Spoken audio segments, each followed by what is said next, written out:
आ headline ना प्रायोजक छे पतंजलि हनी, प्योरिटी के 100 से अधिक पैरामीटर्स पर 100% खरा। पतंजलि गाय का घी, माँ का भरोसा, प्यार से परोसा।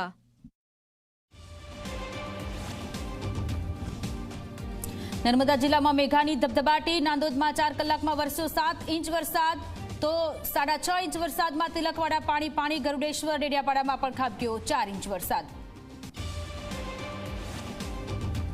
તો દક્ષિણ ગુજરાતમાં સતત બીજા દિવસે તોફાની વરસાદ, વલસાડના વાપીમાં વરસ્યો 5.25 ઇંચ વરસાદ, તો બારડોલીમાં 5, વ્યારા સોનગઢમાં 4.5 ઇંચ વરસાદ, બજારોમાં ફરી વળ્યા પાણી।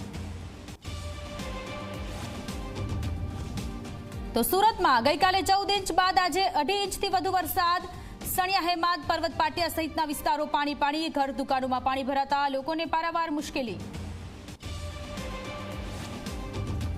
વડોદરામાં સતત બીજા દિવસે સ્કૂલને ધમકી, આજે રિફાઇનરી ગુજરાત બોર્ડે સ્કૂલને બોમ્બથી ઉડાવવાનો ધમકી ભર્યો ઈમેલ મળ્યો, તપાસમાં કોઈ શંકાસ્પદ વસ્તુ નથી મળી।